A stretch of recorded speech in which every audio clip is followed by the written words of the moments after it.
Greetings everyone and welcome back to the channel for another 1/6 scale figure unboxing and review. And today we're going to be taking a look at a unlicensed figure. It's Legend Agent J by 1111's and Kai Studios. It's unlicensed representation of James Bond, Daniel Craig, from the 2021 film No Time to Die, the last Bond film that we've had.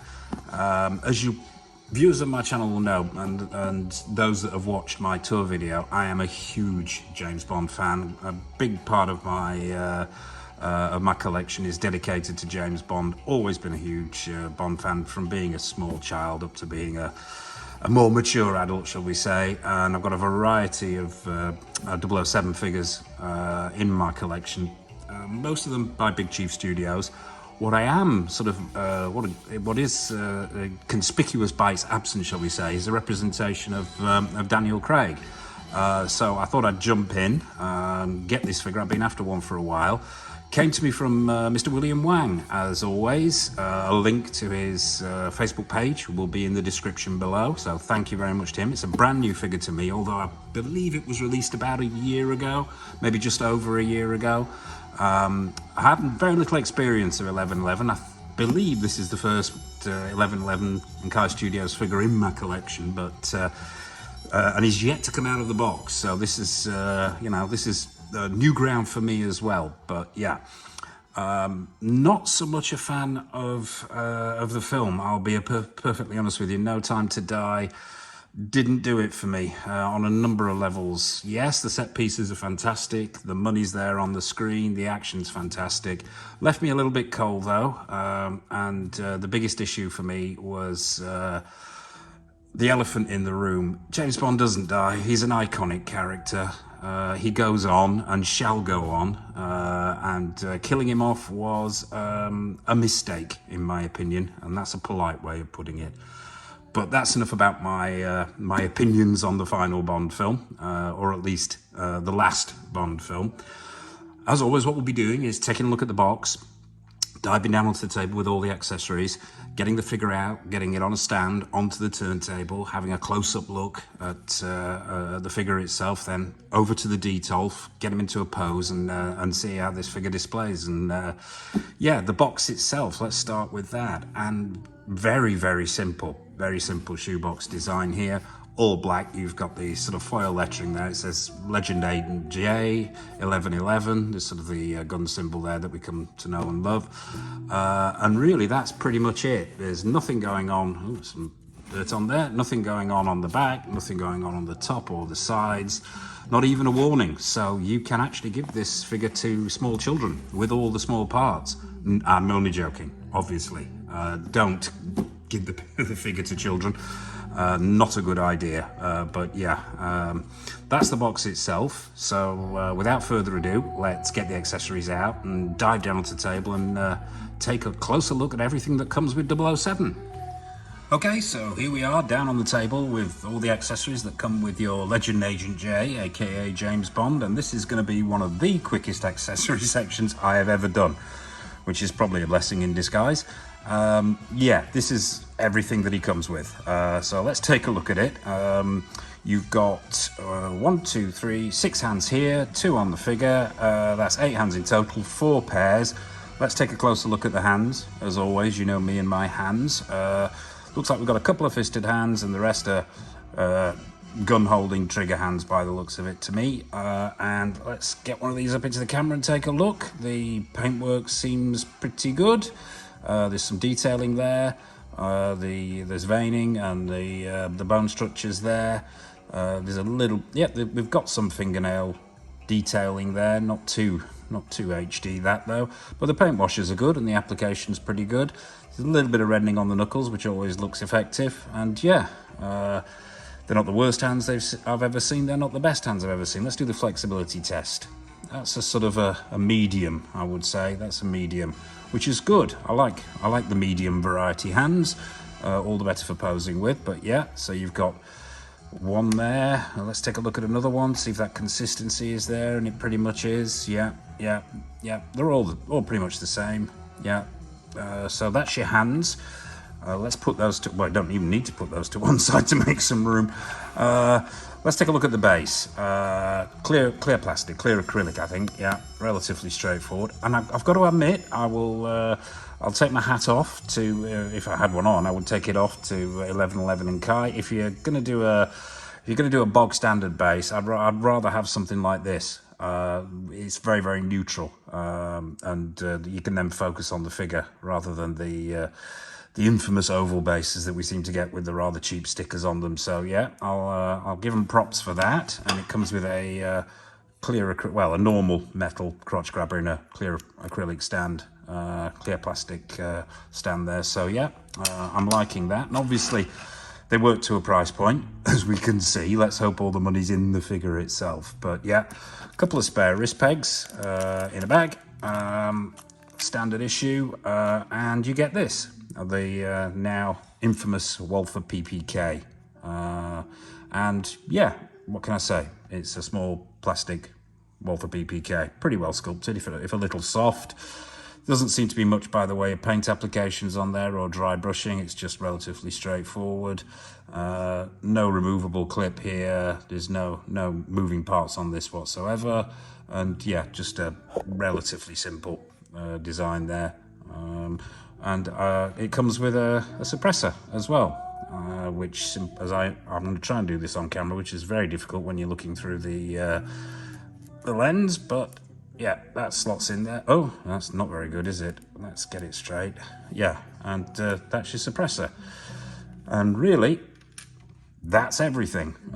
So without further ado, let's bring out the main event. Let's bring out 007 himself and take a closer look at him. Okay, so here he is, the main event, 007, James Bond, Mr. Daniel Craig. On his stand, on the turntable, so let's take a closer look at him. First impressions out of the box. Yeah, straight away, it was the body. It said cheap to me straight away. The joints, it was janky. And what struck me was the proportions as well. To my mind, Daniel Craig, number one, doesn't have a stoop. And number two, that body is out of proportion. Even the older Daniel Craig, as he appears in No Time to Die, was still quite a beefy guy, and it's lacking something in these shoulders and this upper body. So this body really, it might be a body swap, to be honest with you. But we'll do as we always do, biting the bullet here, forgive the pun. We'll start at the bottom, work our way up. Let's stop him spinning first of all, as we always do. Let's hope the turntable cooperates here. Okay, let's spin him round and take a closer look at him. Let's bring him a little bit closer into camera. It was difficult getting the lighting right for this as well. The accessories are still over here, what meager accessories there are, so please forgive that. But yeah, getting the lighting right for this was difficult, to say the least. When we get him over in the detail, you'll probably get a better idea of this head sculpt. But yeah, starting at the bottom, very straightforward. What feels like, to be honest with you, quite cheap plastic shoes. All one piece of sculpted plastic, simply pegged in. I don't think they're. Oh no, we have black socks. That's pretty good. Got some black socks underneath these trousers, which is good. But yeah, relatively simple. Black suit. Black cotton, it's dress cotton. It's got a nice shiny stripe down the side of it, as dress suit should. Falls okay, but once again, those legs don't look quite beefy enough for me. The proportions are off, let's say. As I said, body swap may be in order here. But yeah, the cotton's pretty good in the suit itself. The tuxedo, we've got a pleather belt underneath here. White shirt, white dress shirt. The cotton's quite good on this jacket. It's nice and thick, feels good in the hand. A couple of buttons on the front there. I don't know whether that's press studded. I'm assuming it is. No, looks like 6 scale buttons. Everyone's worst nightmare. But yeah, it is what it is at this price point. There's some nice detailing of the slightly shinier cotton on the, well, I believe it's sort of satin material actually, maybe, or brushed cotton. But it's on the collar there, as you can see, on the detailing on the pockets, and I believe on the top pocket there. A Got a little handkerchief going on here, that's stuck in there. But yeah, for the body, to fit the body, the tailoring's pretty good. Although it doesn't seem to fall right on those shoulders. It feels like there's some padding under here, and they've gone some. Yeah, there's definitely some padding under there. So they've gone some way to try and beef up the shoulders a little bit. But yeah, it still doesn't work 100% for me. The jacket at the back falls quite well. I think it really becomes obvious there that they've put some padding into these shoulders, but not enough. It would, yeah, it most certainly, in my opinion, needs a new body. But yeah, the stitch work's pretty good down the seams here. We've got buttons, 3 buttons on each of the cuffs, and we do see a bit of that shirt underneath the jacket itself, which I think is good. I prefer to see a bit of shirt, especially under dress suits like this, in the cuff area, and that's normally how Daniel Craig appears when he's wearing a dress suit in any of the Bond films that he starred in. Also, as well, probably good to note at this point, we've got a watch under here, a nice 6-scale watch. I believe that's actually, I don't know whether, I think that could very well be stuck to the wrist rather than free floating, shall we say. But yeah, really a relatively simple outfit, and not much to look at here. I mean, the bow tie is quite nice. The shirt's pretty good. That collar looks like it could do with a good pressing. The bow tie is relatively sturdy and it doesn't move too much. Yeah, on the whole, pretty well tailored for the price point. Just that body that's getting to me. Let's take a look at that head sculpt. As I said, these lights aren't doing that head sculpt the best justice in the world, and we will take a closer look over at the detail. But yeah, it's got a full range of motion in there, backwards, forwards, although the collar tends to move with the head sculpt, which is never good. Profile's very good. I think that profile most certainly captures Daniel Craig very well. Let's bring him head on. Head on, yeah, there's something a little bit off. I'm not sure whether the camera's picking this up, but it's, yeah. Although the paintwork's very good, there's some nice skin texturing on there, there's some nice wrinkling on there to capture the age that Daniel Craig was when he made this film.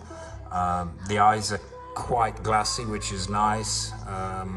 The paint applications are pretty good, if a little pale. He looks ill to me, but that may just be me. But there's something off with that head sculpt straight on, which is not into the camera at the moment. But I'm not sure whether it's the eyes, not sure whether it's the actual proportions of the face themselves. But it's not 100%. It's there and recognisable as Daniel Craig, and as I mentioned a few times, we're working to a price point here, so we can't be overly critical. The hair's quite nice. You can see individual strands in there, and they've sort of caught that browny, gingery, blondie colour of Daniel Craig's hair quite well. So overall, yeah, good, but not by any stretch of the imagination is it, say, Hot Toy standards. But as I say, we're working to a price point. So that's your Bond figure. What we'll do next, as we always do, is we'll get him into a pose, get him over into the detolf, and see how this guy displays. So without further ado, it's over to the detolf. Okay, so here we are over at the detolf with the man himself, Daniel Craig, 007, from No Time to Die. I'd like to say we've got him in a pose and onto the shelf, but herein lies a bit of an issue with this figure. As we discussed when we were down the table, it's the body, and that suit as well. Getting him to any kind of pose where his arms are above his waist results in the whole suit itself just goes. It goes at the shoulders, around the back, and it just looks gone and wrong, which is unfortunate, really. I think it's down to the wrong body. It's down to the suit really not fitting the body that well, especially in the shoulder areas with that padding. Looks pretty good in a neutral pose, as you can see. We've got him on the TB League Feist and Bloodshot base, as always. And yeah, I mean, looks pretty good arms down, but that's about as far as I'm going to go with the posing on this, because otherwise it just looks comical. And there are other issues as well. The wrist pegs, when they're visible, are very, very ugly. There's a huge gap between the hands and the wrists themselves. You can't see it here, but when the arms are up, the suit goes off, and those wrist pegs become visible, and it's not a good look, shall we say. But okay, that being said, pretty good. There's some shelf presence there. We'll get to that head sculpt in a minute. Body, yeah, pretty poor, but tailoring's okay. If it was for the right body, and without that padding it would work a lot better. But yeah, quite impressive, but not overly impressed. It's a bit like the film, sort of leaving me with a bit of a bad taste in my mouth. Let's take a closer look at that head sculpt, and maybe we can get to the bottom of what's actually wrong. And that's where the issue is there. When the head sculpt's full on, I don't know whether it's the eyes, it's the proportions of the face. It's almost as if his face is protruding too much and those eyes are too close together. As I mentioned before, I'll try and get the camera around. In profile, pretty impressive, but straight on, no, it's a miss for me there. There's something off there. It looks almost caricature-ish. I think it's in the eyes, to be honest with you. But yeah, it is what it is, and it was manufactured to a price point. I've got to say, it would score low if I was giving it a score out of 10, simply because of the body and the proportions and everything else that we've already mentioned, so it wouldn't come off too well. That being said, as a representation of Daniel Craig from the movie at a price point, I don't suppose you can argue. But yeah, not my favorite figure, shall we say, especially when I'll be putting it in with Big Chief Studios mini collection that I have. But you know, there you have it. That's 1111 and Kai Studios Daniel Craig, James Bond from No Time to Die.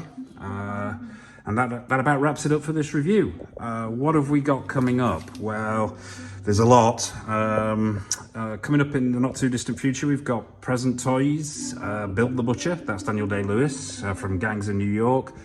We've got the Redmond Dracula, Gary Oldman from the Bram Stoker, Coppola's Bram Stoker's Dracula. We've got the In-Art Batman, hopefully that's going to land. Maybe we might get it before the end of the year. I suppose that's all dependent on when Hot Toys release their version or take of it. Hot Toys Wolverine, that's coming up soon. We've got an updated tour video, that'll probably be in the new year. But before Christmas, there's going to be a great video, which is going to be my top 10 figures of 2023. This is not out of every figure that's been created in the past year. This is going to be stuff that I've got in over the year that I was impressed with. So that's coming up soon. Still waiting on Sideshow Dirty Harry. Hopefully that'll drop soon. And Tom Hardy from Taboo. So that's all coming up. So, you know, hit that subscribe button, hit that bell notification icon so you don't miss any of the content that's coming up. And I suppose all it remains for me to say is a huge thank you to everybody who's commented, liked and subscribed to the channel. A huge thank you to William Wang, who provided me with this figure. And as always, look after yourselves and happy collecting.